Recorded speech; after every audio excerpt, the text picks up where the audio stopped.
Hello and welcome to our class on the subject of Augustine and freedom. When we are being asked what freedom is, what do we mean? Is freedom that capacity to do whatever you want to do? That means it is the absence of rules and regulations or norms, social norms or ethical standards, so that you can, in this absence of this, you can say that you are free. Is that what freedom is all about? Or is freedom something that is given? Something that you have to, something that the external forces can give you or take away from you. Like for example, in a state, there are some countries or states in the world today wherein freedom is, shall we say, controlled by the party, like in a communist country or a certain ideologically driven society. So what is freedom all about? Augustine would, in order to understand freedom from the perspective of Augustine, we have to look into the question of free will. What it is to have freedom and what is free will. Again, we cannot separate the issue from the theology of Augustine with regards to grace and free will. So we go back to that basic question of, if man, as we already discussed in class, if man is capable of doing evil, but he is not capable without the help of God in having salvation, then where's freedom here? The answer lies to this: grace. Grace is something that is given to man by God in order to strengthen him. It's something like, nowadays maybe you drink energy drink in order to have a boost of your energy so that you can do your work, so that you'll be strengthened. You take vitamins, just like what St. Paul said actually in one of his letters, wherein the Christian has to do something which the athletes for the Olympics, for example, are doing. They are training hard. They would deny themselves of things in order to achieve their goal. So similarly, we can compare grace to that. Grace is that power boast, that energy boasting element that is given to the soul by the Lord, so that the weakness of man will be overcome. So you can see here now the interplay between the will, the human will, in the grace of God. So the human will has the capacity to choose what is good and what is evil. So he can choose that. And then, because Augustine, in his opinion, the human will is weak. In the presence of so many choices, most often it is our concupiscence, our tendency to choose that which is not good, but that which our senses desires. No? So concupitas is our concupiscence, our tendency to sin, shall we say, or to choose vices. That is the reason why St. Paul in his writings would tell us that he wanted to do something that is good, but it seems that he cannot do it. While on the other hand, he wants to avoid that which is bad, but still he cannot stop himself from committing such act. So what we have here is actually concupitas, which is concupiscence in English, and it comes from our wounded nature, from our weak will. So the weak will of man would tend to choose not the good, but that which is considered as vice or evil. So that's why if you have choices, it is our concupitas that pushes us to have sensory satisfactions. Now this goes against the contemporary understanding of the human being. In order for us to really understand the perspectives of Augustine and that of the postmodern society, we have to understand what we call as anthropology, or how do we understand man? How do we understand the human person?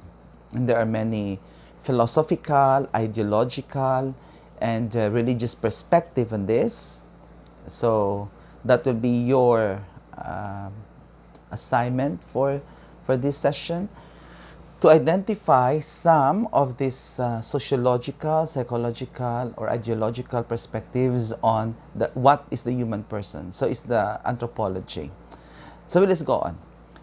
Now take note that that was your assignment. So hopefully those of you who are listening now to this video will be able to take note of that. And I will repeat it for the sake of those who might have missed it.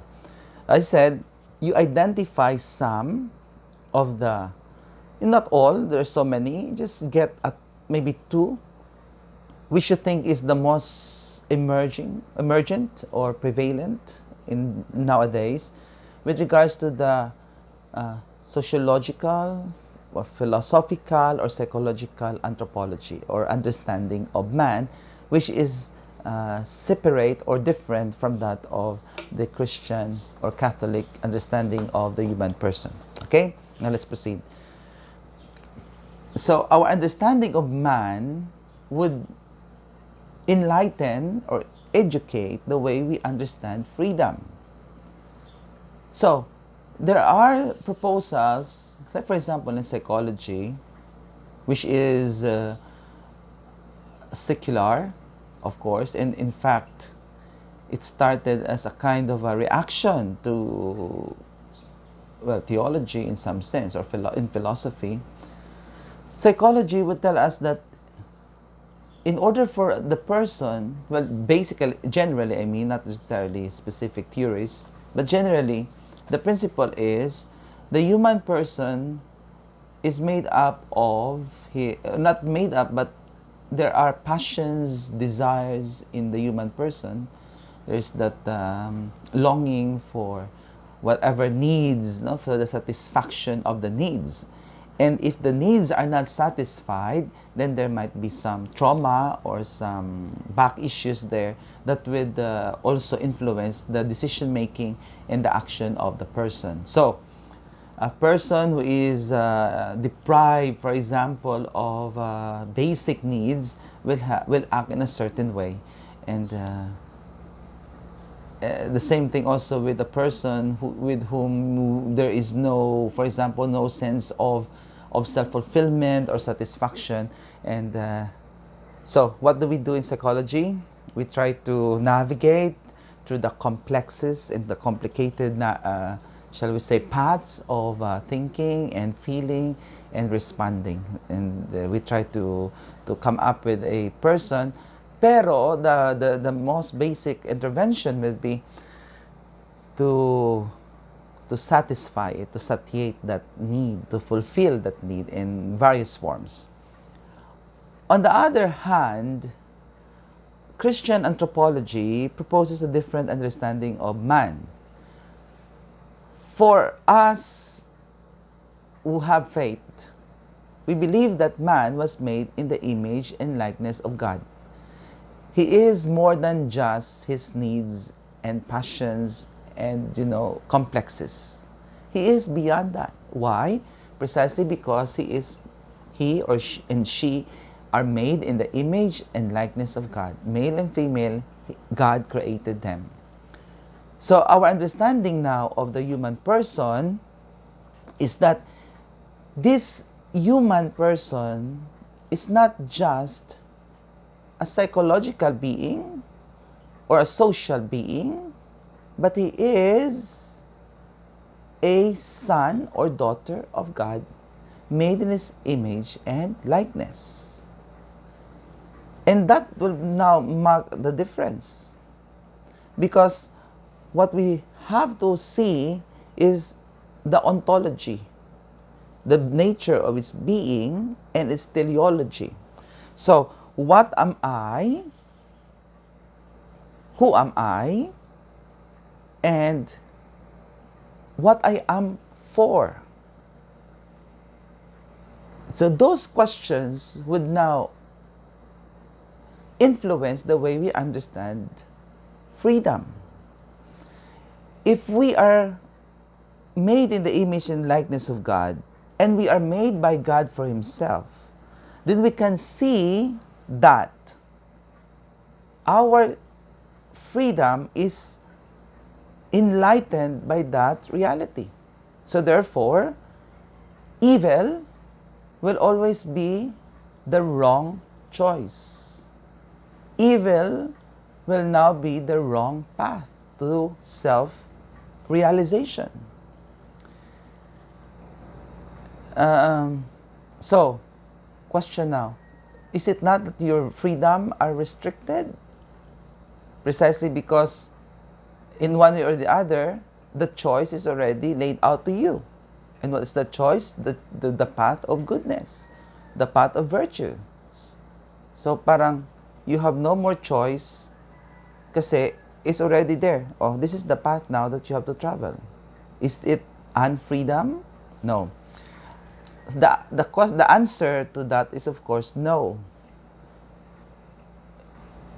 It is unfreedom to choose that which is evil. Because that which is evil will shackle us from becoming who we really are.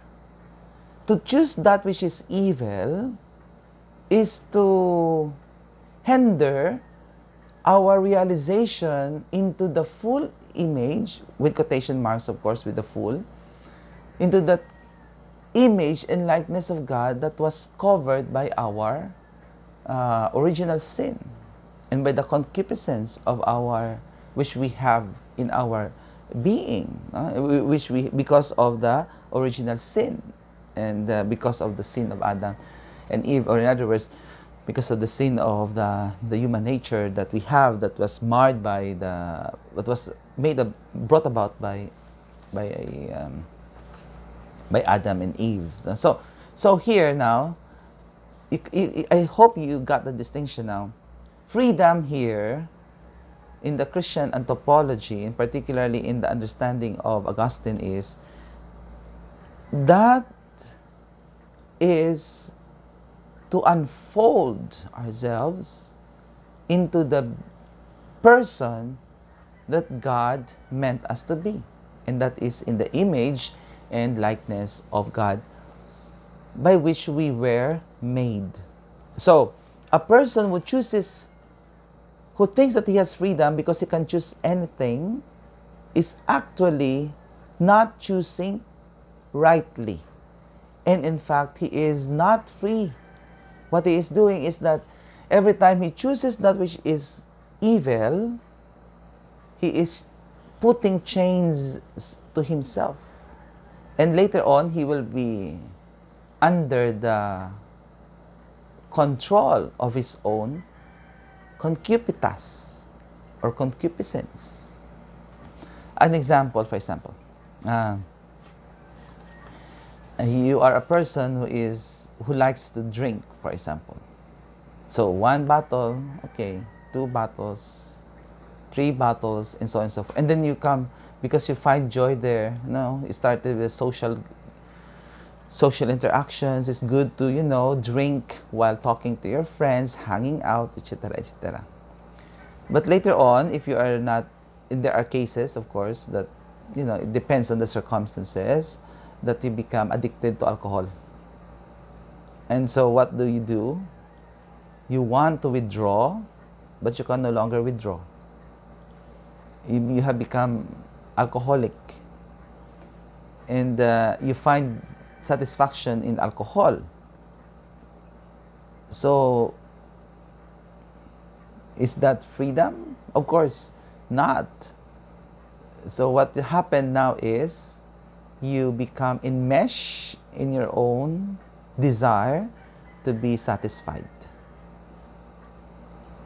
What else?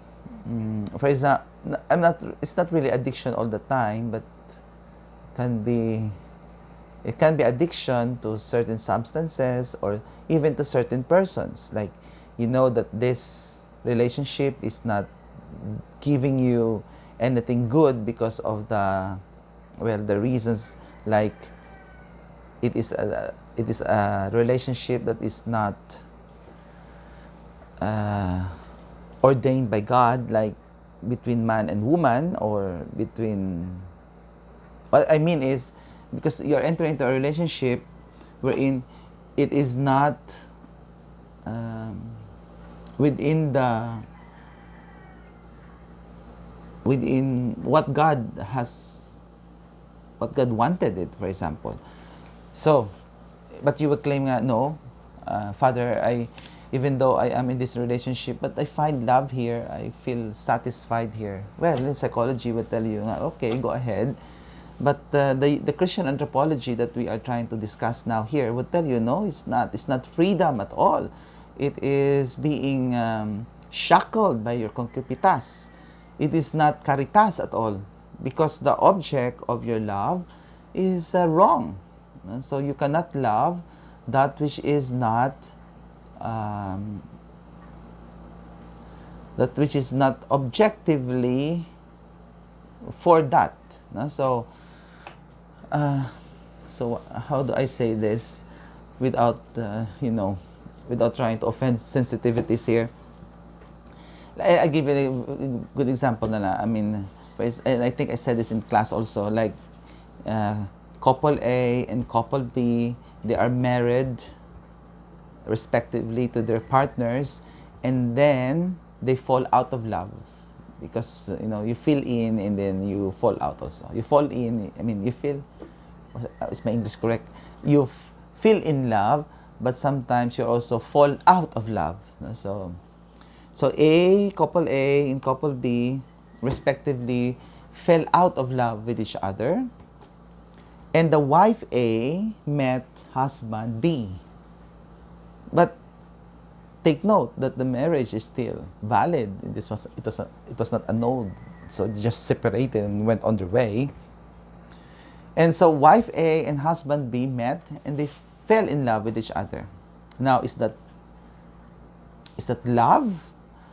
Well, as I said, from the psychological point of view, from an ideological point of view, from a sociological point of view, because it's becoming acceptable now, well, it can be acceptable.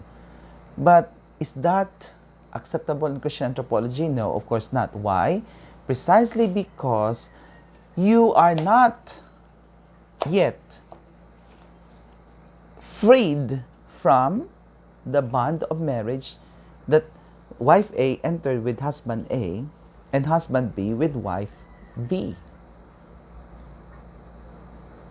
Wife A and husband B are not capable of loving precisely because they are not free to make the choice anymore. Why? Because they have entered into a covenant with another person. And more so, that relationship between wife A and husband B is not ordained by the Lord. Why? Precisely because it is adulterous. To make it blunt, no? To describe it bluntly, it is adulterous. It's sinful. And as I said, in our understanding of the human person as made in the image and likeness of God, you cannot choose evil and claim that you are free. Once a person will choose that which is evil, he is actually trying to shackle himself. Because real freedom is the ability to become who we are meant to be. And the relationship between this couple, wife A and husband B, is not making them into the persons they are meant to be, which is made in the image and likeness of God. So there's no freedom there. So freedom is not the absence of standards. Freedom is not that capacity to choose whatever you want to do without any restrictions. No, it's not. But real freedom is that ability to become what we are meant to be. Because as Augustine said, you have made me for yourself and for you alone, my God. So the ontology and the teleology. Ontology is the being, and the teleology is the end. So what is the being of the person? The being of the person is, he is made in the image and likeness of God. And what's the teleology? The end, the purpose, the end goal is to be with God alone. Not to be with God and no one else. So that's it. So if you are not going towards that end, then there's something wrong there. And there is unfreedom there, because real freedom is to become what we are meant to be. Okay? So what question now will come to mind with regards to that description? So where is the relation now of loving and loving the person and the freedom? For example, most often we would say, no, couple B, wife A and husband B relationship is okay. Why? Because they love each other. Quotation marks. And that is something wrong with our understanding of love from the perspective of Augustine. If you have other ideologies there, other psychological point of view, then you can critique the presentation from that point of view. But from the point of view of Augustine, we can say that couple, rather not couple, but wife A and husband B falling in love, quotation marks, with each other is not actually caritas. What actually drove them is concupitas. So it's not love. It is concupitas. It is not caritas. It is concupiscence, that desire to be satisfied emotionally or the senses. That is not love in its true form. Because love is, in Augustine's perspective, is a strong will. And a strong will cannot choose that which is evil. Adultery is evil because it is a revealed truth. Thou shalt not commit adultery. So, you cannot love, really, strictly speaking, from an Augustinian perspective, in an adulterous relationship. There's no such thing. So, from a perspective of freedom as the absence of restrictions, then you can say, but they are free to love each other. As they say, you and me against the world. But is that freedom? No, it's not. Because what's happening here is that you are driven, motivated by your concupitas and not by caritas. And the real freedom in the Augustinian point of view, and this is also the perspective of Jean-Luc Marion of the Lumen Christi Institute, for example's video, that caritas, love, is the love as the strong will is the only way to have freedom. Why? Because love is of God, and anyone who loves is of God. Now, if this principle is true, you cannot love that which is evil or sinful.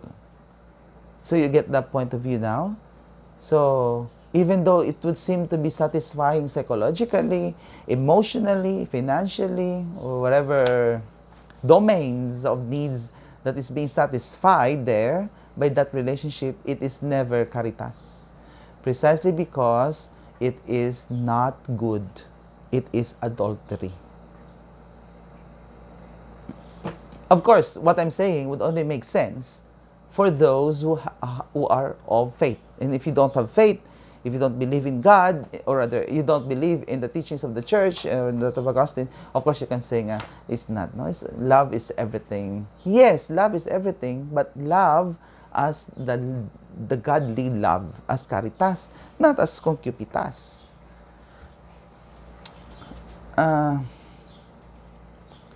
So, the next question is, if this is the perspective now, it would seem that all of us are already going to be perfected. But the truth is we are not perfected, and that is where grace enters into the picture.